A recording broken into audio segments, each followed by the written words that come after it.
El desastre de Chernóbil del 26 de abril de 1986 ha tenido un impacto duradero en el mundo, especialmente en cómo pensamos sobre la energía nuclear.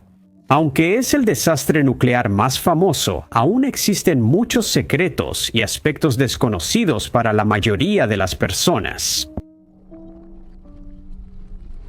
Número 10. Al pensar en la contaminación de la central nuclear de Chernóbil, muchos imaginan contaminantes transportados por el aire y nubes a través de Europa. Existe otra forma, casi invisible, en que la contaminación se propaga. En los meses tras el desastre, ingenieros corrieron para proteger fuentes de agua cercanas a Chernóbil de la contaminación subterránea. Chernóbil está cerca del río Pripyat. Fue una decisión clave de los diseñadores iniciales, ya que la planta requería agua para operar diariamente. Pero el Pripyat no era cualquier río, era un afluente, un río increíblemente importante en Ucrania y Bielorrusia. No solo es vital para la navegación, también es una fuente clave de agua para consumo e irrigación. Como la mayoría de los ríos, el Pripyat no solo se alimenta de agua superficial. El agua subterránea, que fluye lentamente bajo la superficie, también llega al río a través de corrientes invisibles para la mayoría. Esta agua transporta nutrientes filtrados del suelo y químicos rociados en la superficie. Una gran preocupación después de Chernóbil era que también arrastrara material radiactivo. Si el río Pripyat se contaminara significativamente, podría significar aún más devastación en un área aún más grande. Para tratar de evitar que esto sucediera, trajeron ingenieros para construir un enorme muro alrededor de la planta nuclear. Este muro medía casi 3 kilómetros y se alzaba casi 100 metros desde la base. Antes estaba completamente bajo tierra y hoy no es visible en la superficie. El muro de lodo subterráneo fue una hazaña de ingeniería enorme. Construir muros para sistemas de metro ya es difícil en condiciones normales, pero en 1986 la presión y el peligro para los trabajadores lo hicieron aún más desafiante. Incluso planear la construcción fue difícil. Muchos diagramas de tuberías y cables subterráneos en la zona habían sido destruidos. Los ingenieros debían planear alrededor de los obstáculos conocidos y esperar que no hubiera nada oculto en el área designada. El trabajo físico comenzó con excavar a través de múltiples capas de tierra, arena y agua subterránea antes de llegar a una capa de arcilla, la cual no permite que el agua pase tan fácilmente como los suelos arenosos. Este canal se llenó con una mezcla comprimida de bentonita, arcilla y cemento para crear una barrera impermeable. Esto requería equipo especializado, el agujero debía ser totalmente vertical y la bentonita debía bombearse de inmediato para evitar desprendimientos. El equipo necesario no se pudo encontrar dentro de la Unión Soviética y tuvo que ser comprado a una empresa en Italia. Se enviaron ingenieros a Italia para aprender a usar las máquinas y no se permitió que los empleados viajaran a Chernóbil. Tras meses de trabajo, valió la pena. Se construyó un muro de 3 kilómetros, junto con pozos que asegurarían que el proyecto resistiera la prueba del tiempo. El muro superó su primera prueba cuando la fuerte nevada de ese invierno presionó los sistemas de protección de agua en Chernóbil. Científicos que analizan el río Pripyat y el agua cerca de Chernóbil descubrieron que quizás el proyecto no era necesario. El río ha sido contaminado por sustancias, pero no a un nivel que haga que el agua río abajo sea particularmente peligrosa. Además, la contaminación del agua subterránea no parece ser un problema relevante. Aún así, la mayoría coincidió en que construir el muro subterráneo fue probablemente la mejor decisión. En un momento en que nadie podía saber cuáles eran los riesgos más significativos, era mejor prevenir que lamentar. Número 9. Durante los últimos 40 años, el área alrededor de la abandonada planta nuclear de Chernóbil se ha convertido en algo parecido a una gran reserva natural no intencionada. Con la mínima actividad humana, plantas y animales controlan zonas de exclusión. Especies antes en peligro han empezado a prosperar. Y cada nuevo desarrollo de vida que se encuentra cerca de Chernóbil es recibido con fascinación por el mundo exterior. Muchos animales que han hecho su hogar aquí se han adaptado a su nuevo entorno de una u otra manera. Eso podría significar cambios físicos, como ranas con piel mucho más oscura o algo menos visible. Hay una especie que ha captado la atención del público más que cualquier otra, y un aparente cambio visible que apareció en octubre de 2025 fue noticia en todo el mundo. Los perros de Chernóbil son populares tanto entre los turistas como entre los científicos. Cuando Pripyat fue evacuada, la mayoría pensó que volverían en unos días y dejaron a sus mascotas, incluidos perros. Pensaban que no durarían en la zona radiactiva, pero los perros sobrevivieron. Hoy en día hay unos 700 perros dentro de la zona de exclusión. Algunos son amigables porque esperan comida de turistas, pero otros son más cautelosos con las personas. Organizaciones como el Grupo Perros de Chernóbil cuidan a los perros atrapándolos para vacunarlos, darles atención médica y evitar su reproducción. Los científicos colaboran con organizaciones para analizar el impacto ambiental en la salud de estos animales y posibles cambios genéticos generacionales. Los científicos detectaron marcadores genéticos únicos en los perros de Chernóbil frente a los que viven fuera de la zona de exclusión. Si esto se debe a la proximidad de la radiactividad o simplemente a su aislamiento, aún se desconoce. En octubre de 2025, Perros de Chernóbil publicó una foto en redes sociales que parecía mostrar un cambio más evidente.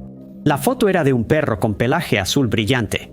Algunos cuestionaron si la imagen había sido editada, pero la organización insistió en que era real.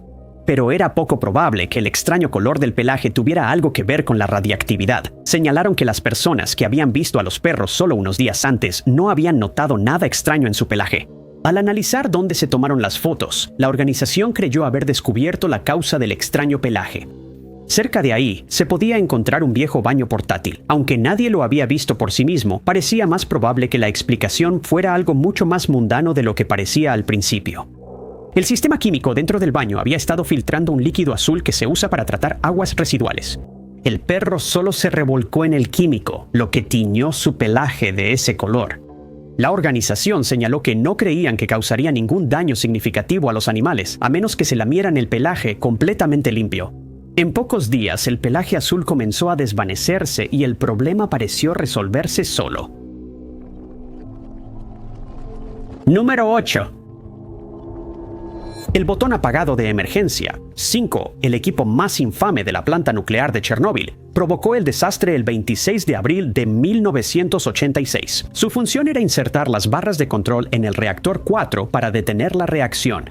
El apagado de emergencia 5 solía activarse automáticamente, pero durante una prueba de corte de energía se activó manualmente al estar deshabilitadas las medidas de seguridad.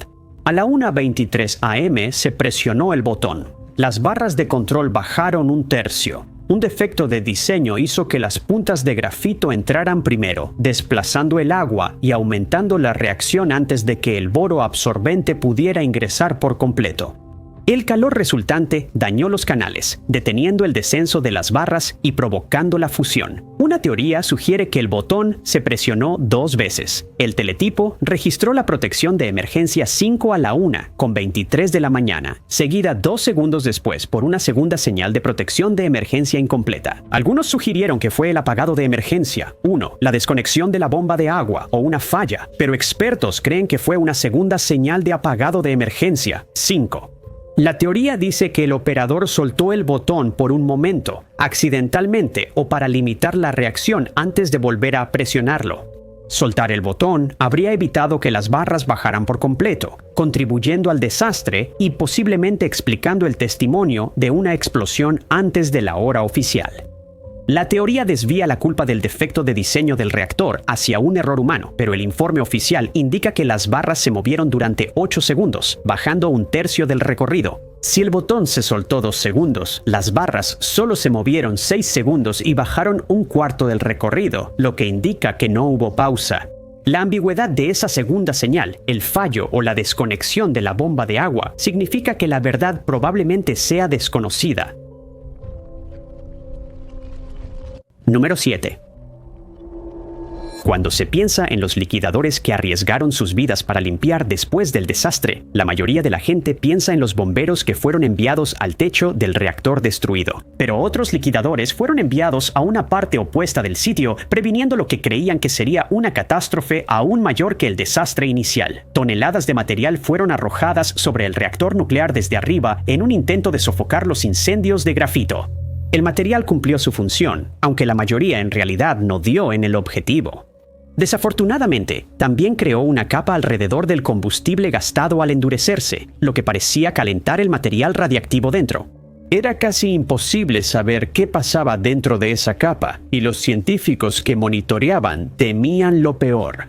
Si se calentaba demasiado, podría derretirse a través de la base del edificio. Dependiendo de hasta dónde llegara, el material podría alcanzar el nivel freático debajo del reactor, contaminando el agua y creando una erupción de vapor que causaría aún más daño. Había poco que se pudiera hacer para cambiar la situación desde arriba.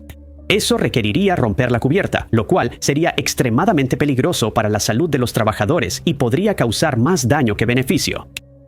Se tomó la decisión de intentar enfriar el núcleo desde abajo. Se trajeron expertos de Kiev Metrobud, la empresa responsable de construir el sistema del metro de Kiev. En ese entonces, el metro era el más profundo del mundo y aún es de los más profundos.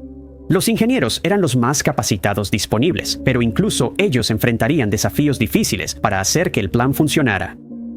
El plan inicial era crear un túnel horizontal entre la base del edificio del reactor y el nivel freático. Sería muy estrecho, solo lo bastante grueso para las perforadoras que lo excavarían. Luego se bombearía nitrógeno líquido bajo el reactor 4 para enfriar el núcleo desde abajo. Los ingenieros de la compañía trabajaron en este plan hasta el 16 de mayo, pero luego los planes cambiaron. Los científicos ajustaron sus estimaciones y ahora se necesita un nuevo sistema de enfriamiento. Esto requería que se construyera un túnel más ancho para acomodar a las personas y que se excavara una cámara debajo de la unidad 4. En esta cámara se instalarían intercambiadores de calor que enfriarían el reactor de manera más eficiente. Los mineros intercambiaron lugares con los ingenieros de la compañía del metro. Estos mineros laboraban en condiciones sofocantes. El calor les impedía usar respiradores. El túnel era estrecho y el equipo lo reducía más. Además, estaban en constante riesgo por la radiación. De repente se oyó una grieta arriba y parecía que el techo del túnel podía colapsar. Por suerte, no pasó y la excavación siguió. A menos de un mes del desastre, el túnel y el sistema de enfriamiento ya estaban listos. Decenas de hombres arriesgaron sus vidas para evitar una catástrofe, y muchos quedaron con problemas de salud debilitantes para el resto de sus vidas. Luego se supo que quizá el esfuerzo heroico no era necesario, pues el núcleo ya se había enfriado y no había riesgo de que se derritiera el piso del reactor. Número 6. Según la versión oficial, el desastre de Chernóbil inició con 2 explosiones rápidas alrededor de la 1:24 de la madrugada. La causa exacta de estas explosiones sigue en debate, pero la explicación más común es una erupción de vapor y posiblemente hidrógeno presurizado. Sin embargo, algunos datos indican que una tercera explosión ocurrió minutos después de las primeras 2 y aún no tiene explicación. Una teoría desacreditada sugiere que un terremoto causó el desastre de Chernóbil. Una estación sísmica cercana a la planta registró 2 eventos sísmicos distintivos. La teoría indica que un terremoto provocó la fusión y causó el segundo evento. Aunque la mayoría de los científicos considera que este análisis no es cierto, el hecho de que hubo 2 eventos sísmicos es indiscutible. El primero es la conocida explosión tradicional de la 1:24 de la madrugada. El segundo es mucho más misterioso. La estación sísmica no fue el único lugar con registros. Los operadores de la planta nuclear también lo anotaron. A la 1:39 am, los operadores registraron explosión del reactor. Esto fue más de 15 minutos después de la explosión inicial.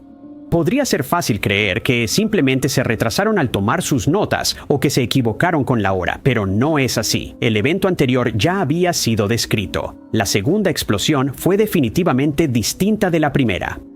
No se registró mucha información sobre esta explosión, aparte del momento en que ocurrió. En ese momento, la mayoría del equipo para grabaciones automáticas ya había sido destruido y la atención se centraba en el reactor destruido. La segunda explosión fue mucho más débil que la primera y averiguar la causa no era una prioridad en ese momento. Esto significa que la valiosa evidencia que pudo ayudar a resolver el misterio se ha perdido. Sin embargo, algunas pruebas podrían responder. Las lecturas de otras partes de la unidad registraron un aumento y luego una caída repentina de presión en los compartimentos herméticos y en las áreas del separador de vapor. Esa caída de presión pudo haber sido causada por la propia explosión. Si la explosión dañó los contenedores herméticos, el gas que se había estado acumulando dentro de ellos se liberaría de repente. También es posible que el aumento de presión haya causado directamente la explosión. Se cree que el desastre inicial provocó un aumento en la cantidad de hidrógeno que habría sido enviado a estos contenedores herméticos. Normalmente esto se habría bombeado de regreso, pero las bombas no funcionaban durante el desastre. Si la acumulación de este hidrógeno no tenía a dónde ir, la única opción para liberarlo sería romper el contenedor, lo que podría causar la explosión. Esto es solo una teoría. Algunos piensan que una explosión de hidrógeno causó el segundo evento esa noche, por lo que es menos probable que también causara el tercero. Exploradores que entraron en la Unidad 4 reportaron daños en las áreas, pero no se puede asegurar si fueron causados por la explosión inicial o por los trabajos de limpieza. Número 5. Repartidos por la zona de exclusión que rodea Chernóbil, se encuentran algunos de los lugares abandonados más inquietantes y perturbadores que existen en la Tierra. Este es un lugar donde los humanos han desaparecido, dejando atrás restos de vidas que cambiaron para siempre. Hasta 2020, uno de los lugares más inquietantes era el Campamento de Verano Esmeralda. El Campamento de Verano Esmeralda solía ser una de las primeras paradas en los recorridos por la zona de exclusión de Chernóbil. A diferencia de muchos sitios populares, siguió siendo poco conocido, lo que lo volvía más inquietante que lugares como la ciudad abandonada de Ucrania.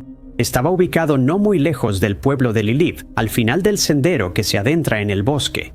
Construido por primera vez en 1970, para 1986, estaba compuesto por alrededor de 100 cabañas. Se sentaban cerca del río en el estanque de enfriamiento, que a los niños que visitaban el campamento les parecía más un lago normal. Aunque había una planta nuclear cerca, muchos niños no experimentarían la naturaleza más que ahí. Durante más de una década, fue campamento de verano para los niños de Chernóbil 2, ciudad cerrada de trabajadores de instalaciones militares. Aquí los niños podían divertirse, relajarse y respirar aire fresco. Las cabañas tenían dibujos de caricaturas infantiles como Mickey y Minnie Mouse. Había ilustraciones de niños y animales felices. El campamento tenía cabañas, biblioteca, salón de baile, estación de botes, cine y tienda. Afuera, había un área de juegos y una gran torre de agua. Como muchas zonas de exclusión, el campamento de verano Esmeralda fue abandonado tras el desastre, pero adquirió una nueva vida perturbadora. Las cabañas que antes alojaban a niños emocionados ahora servían para los liquidadores. Quienes arriesgaron sus vidas para contener el desastre se alojaban en las cabañas en su tiempo libre. Y eventualmente ellos también abandonarían el campamento y quedó completamente abandonado. Por años, los visitantes iban al campamento de verano para fotografiar las pinturas inquietantes y el equipo de juegos abandonado. El equipo dejado por los liquidadores también podía hallarse en las cabañas, creando una extraña yuxtaposición del antes y después del desastre. El campamento se volvió popular entre los fotógrafos que querían capturar imágenes de cómo se vería el mundo si los humanos desaparecieran de repente. Eso terminó en 2020. Los incendios forestales en la zona de exclusión no eran nuevos. El mantenimiento humano es mínimo en la zona, por lo que se acumulan hojas secas y pasto que pueden incendiarse fácilmente. En 2020, los incendios forestales fueron especialmente devastadores, alcanzando casi la planta de energía. Aunque no aumentó significativamente el riesgo de exposición a materiales radiactivos, sí causó daños importantes a muchos de los lugares más populares para los turistas, incluido el campamento de verano Esmeralda. Actualmente, del campamento queda poco, pero se ha conservado digitalmente con muchas fotos, videos y modelos 3D. Número 4. A inicios de 2022, Chernóbil fue tomada por fuerzas rusas en la invasión a Ucrania. Las tropas invasoras mantuvieron la planta nuclear fuera de servicio por más de un mes, causando temores de otro desastre nuclear. Los trabajadores de la planta que mantenían la estabilidad de la instalación continuaron trabajando bajo presión. Mientras tanto, los soldados cavaron trincheras en suelo contaminado, atravesaron el bosque rojo y encendieron fogatas sin equipo de protección, lo que supuestamente enfermó a muchos por la exposición a la radiación. Aunque no hubo combates en la zona de exclusión, los soldados rusos se retiraron llevándose casi 200 ucranianos capturados. Al regresar, los científicos descubrieron que más de 100 fuentes de radiación ionizante utilizadas para pruebas y calibración fueron dañadas o robadas, junto con suelo contaminado, computadoras y vehículos. El saqueo fue amplio y se retiraron ruedas de repuesto de transportes blindados para llevar más bienes robados. El hallazgo causó preocupación por un posible uso en un arma sucia, pero los científicos lo descartaron porque el material era común y no apto para armas nucleares. Se creyó más probable que los soldados robaran los objetos como recuerdos o para venderlos. La contaminación accidental sigue siendo una preocupación importante y el impacto a largo plazo de la invasión en Chernóbil aún se está estudiando. Número 3.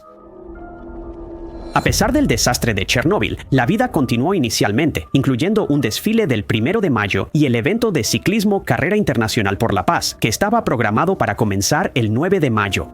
Esta carrera, conocida como el Tour de Francia del Este y una importante herramienta de propaganda durante la Guerra Fría, debía comenzar en Kiev tras su inclusión como ciudad anfitriona en 1986. Aunque la noticia del colapso había llegado a Europa Occidental y a algunos países del bloque oriental, su gravedad a menudo se minimizaba. Cancelar las etapas de Kiev se consideraba políticamente imposible, ya que sería admitir que el desastre era grave. En consecuencia, mientras muchos competidores de Europa Occidental se retiraron, una decisión que a menudo se presentaba políticamente como una exageración occidental, los ciclistas de países comunistas fueron presionados para competir con el fin de impulsar sus carreras y evitar repercusiones políticas. Un corredor checoslovaco, Vladimír Kozarek, que se enfermó, tuvo que someterse a pruebas rigurosas para demostrar que no estaba fingiendo y luego fue marginado, perdiéndose eventos importantes. 64 ciclistas compitieron en la Carrera de la Paz de 1986 ganada por Josef Rejek, quien luego enfermó, y los médicos no pudieron descartar relación con Chernóbil. Pero las pruebas de radiación durante el evento sugirieron que los niveles de radiación en Kiev no eran más altos que los de Polonia, lo que indica que la carrera pudo haber sido menos peligrosa de lo que se temía. Número 2. El impacto del desastre nuclear de Chernóbil llegó mucho más allá de Ucrania y Bielorrusia. En Suecia, el mundo supo por primera vez del accidente. Aquí también viven algunas de las personas más afectadas fuera de la Unión Soviética. El desastre esparció material radiactivo por Europa, llegando hasta el Reino Unido, donde las ovejas fueron monitoreadas por décadas. Pero al norte, en Escandinavia, las cosas eran aún más preocupantes. La lluvia que caía en el sur de Suecia y Noruega trajo consigo cesio radiactivo, un material que tiene una vida media de 30 años. El gobierno impuso estrictas restricciones a alimentos que pudieron contaminarse con material nuclear. El nivel de radiación que se permitía en los alimentos era tan bajo que una enorme cantidad de productos tuvo que ser desechada. Esto fue así, aunque en el pasado se había vendido comida que era más radiactiva, esa contaminación provenía de pruebas de armas soviéticas de años anteriores. Las restricciones no afectaron a todos por igual. Los más afectados fueron los pueblos Sami del sur. El pueblo Sami era un grupo indígena que vivía en Escandinavia y Finlandia. Tienen una cultura única, en la que la cría de renos es increíblemente importante. En Suecia, por ejemplo, la cría de renos es una parte fundamental de lo que define a una persona Sami. No criar este animal era un problema económico y cultural. Desafortunadamente, el reno es un animal más afectado que la mayoría por la lluvia radiactiva nuclear. Una fuente clave de alimento para el animal es el líquen, un tipo extraño de organismo que existe como una colonia de algas, o cianobacterias y hongos. Normalmente crece en los árboles, pero no es una planta, no tiene raíces. En un sentido tradicional, obtiene nutrientes del aire. También absorbió el cesio radiactivo. El líquen también tarda décadas en crecer. Teóricamente, el pasto contaminado con cesio podría ser removido y si se colocara tierra no contaminada, solo tomaría poco tiempo antes de que creciera pasto no contaminado. Lo mismo no se podría hacer con el líquen. Considerando lo importante que es el reno para el pueblo Sami, los gobiernos centrales de Suecia y Noruega ofrecieron compensación por la carne de reno que no se podía consumir. Se animó a la gente a seguir pastoreando los animales, aunque fuera imposible consumir su carne. En vez de eso, la carne se enterraba o se daba a zorros y bisones en granjas peleteras.